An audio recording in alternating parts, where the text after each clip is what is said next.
Good morning, buddy. How you doing, man? I'm doing well. How are you, sir? Good, good. All right, so what's going on?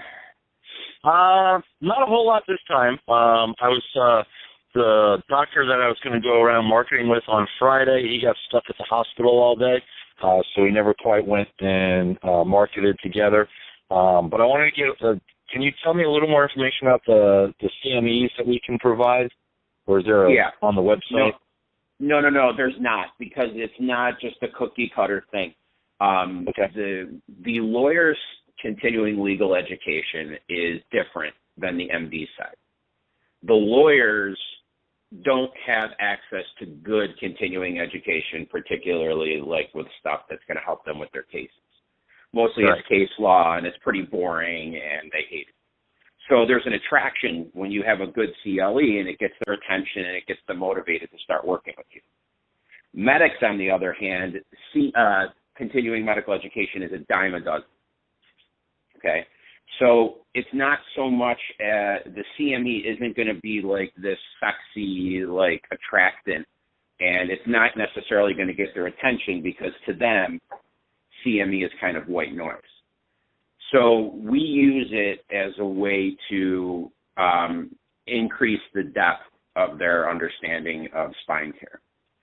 Okay. And so it's best used when you start to have relationships with larger facilities or MDs, and then we invite them to be able to spend time together. So you'll see when you go out and you're marketing, and even with this pain management doc, you only have a couple minutes here, a couple minutes there to discuss things, and the amount of time that you can educate is really sort of short. But we want to increase that time, and the only way to do that is through formal CME. Okay. So the process really is outreach, introduction, some basic education on mechanical spine pain to get their attention. And then what we do in the program now is we actually only work with individual primary care offices or specialty offices. So what we'll do is you'll grab the pain management doctor, you'll grab the surgeon, and then you go to a primary care office and you say, look, we'd like to be able to spend a little bit more time with you guys and educate you on some of the current trends. We'd love to have a dinner from 6 to 9, but it's only going to be your office. Because on the lawyer side, there's strength in numbers. You want 50, 60, 100 lawyers in the room. But as far as the MDs are concerned, I would rather have 8 or 9 from one office and spend 3 hours with them. Okay. All right, hang on one second. Yeah. So that's what you want to do. Okay. But you can't just say, we're going to do CMEs, look at us, because people are going to look at you like, I don't care. They have to have the MDs have to have a reason to sort of trust you to begin with and say, yeah, we need to learn more. Let's get our staff in there and all of that. And that's kind of the way to do the CMEs. Okay. Because I was just going to talk with the pain management doc about it. I'm going to schedule another lunch with him on next Wednesday. Kind of doing it every other week so I don't bombard him. And he seems to enjoy, spending time with me at lunch for some reason. Yeah, no, that's good. That's building a relationship. Who else is in his practice? He works closely with, I think, 2 other pain management docs are in there, and then I think there's 2 or 3 surgeons in the same facility.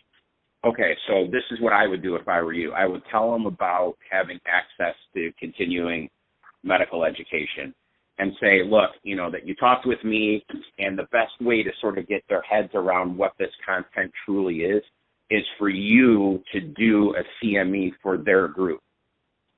Okay.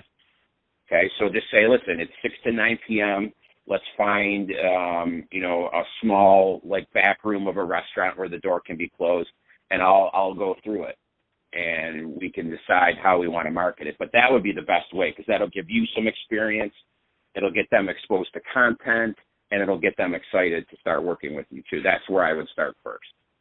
Okay. All right, that sounds good. All right, so just drop that to him and let me know, and then, we can get it approved. Okay.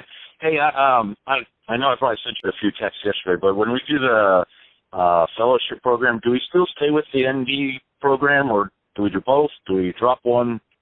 No. You're going to do both because you can't. Both, okay. You can't. Yeah, you can't jump into the fellowship and then stop your outreach and all the other stuff because then you'll be on that roller coaster again. Gotcha. All right. I just wanted to make sure. And do you have any idea when that class will start, the fellowship? No, I'll get some information out to you this week. I don't know. Did I send you the link for the down payment, or did you put that in the application? I put it on the application. Oh, okay, that's fine. Then I'll do that manually. But yeah, probably in the next day or so. I'm still getting caught up from the doing that seminar this over the weekend. So, gotcha. How was that? Did I go well? I didn't have a chance to sit for that. I was busy this weekend. Yeah, no, it was great. It's going to be posted online shortly. Christina's processing that, so it'll be primary care stuff. So you can do that whenever you want if you're interested. Yeah. All right. Excellent. All right. So your priority is to talk to that pain management doctor and set up a CME sometime in April or May. Okay. All right. Okay. Sounds good. All right. You got it, buddy. All right. Thanks, Bill. Bye. Thanks. Bye.